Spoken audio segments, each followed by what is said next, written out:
Welcome back to the deep dive. So you sent over this really interesting stack of sources all about saying no.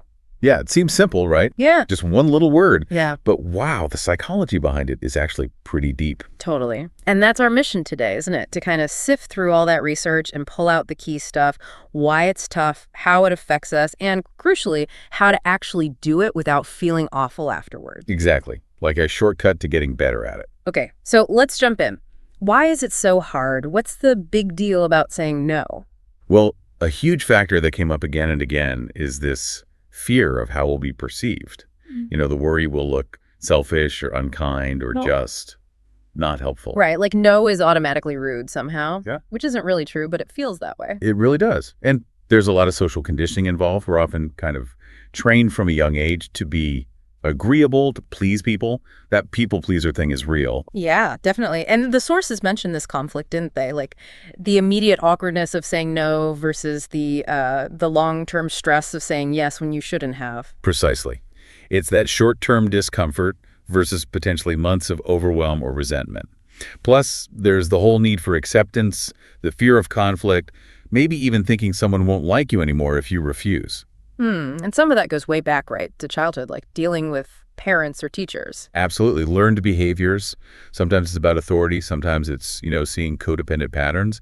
And sometimes, sadly, it's tied to just not feeling your own needs are valid. Low self-esteem comes into it. Okay, so it's complicated. But that leads us to boundaries, which seems like the core reason why saying no matters so much. Yes, boundaries are key. Think emotional space, Yeah. your physical limits, your time. These aren't luxuries, they're essential.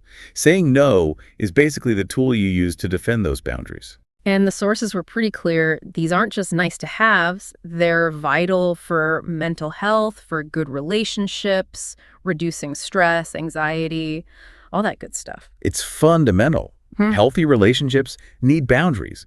And saying no is how you maintain them. That's like one article said, saying no to someone else is often saying yes to yourself. I like that.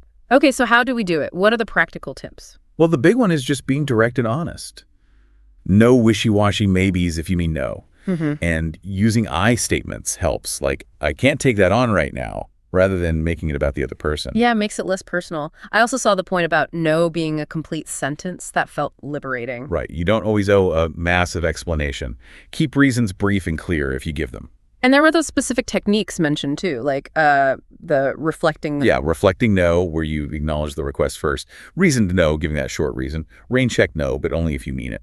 And the broken record technique if someone's really pushy. Okay, useful tools. And it's not just words, is it? Body language matters. Hugely. Standing tall, making eye contact, your tone of voice, it all signals you're serious and confident in your decision. So this all ties into putting yourself first, essentially, prioritizing. Yeah, exactly. Know your values, what actually matters to you.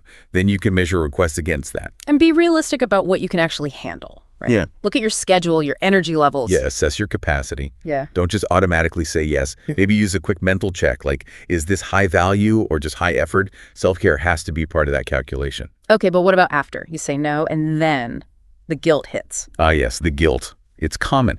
The advice is to first kind of figure out why you feel guilty. Is it conditioning? Fear? And then reframe it. Exactly. See, the no, not as negative, but as positive self-care, as empowerment. Be kind to yourself about it. Self-compassion is huge. Remind yourself what you gained, right? Time, energy. Precisely. Focus on the benefits. And the sources had some good phrases too, didn't they? Yeah, examples for work versus personal life. Simple things like, thanks for thinking of me, but I can't right now. Or offering an alternative if it makes sense. And that really links back to breaking that people-pleasing cycle. Understanding it often comes from needing validation or fearing disappointment. So the strategies are basically what we've discussed. Set boundaries, know your priorities, practice saying no, be compassionate with yourself. You got it. It's a process, not an overnight fix. Okay, so wrapping up, the big takeaway seems to be that saying no effectively and guilt-free isn't just about managing your calendar. It's actually fundamental for your well-being, your self-respect, and building genuinely healthy relationships. Couldn't agree more. It's about consciously directing your energy where it truly counts. All right, final thought for our listeners to chew on. Think about the last time you said yes, when you really, really wanted to say no. What did that actually cost you? Maybe time, energy, maybe even your peace of mind. And what could you have gained if you'd held that boundary? Maybe this week, just find one small area where saying a clear no could open up some space for something that truly matters to you.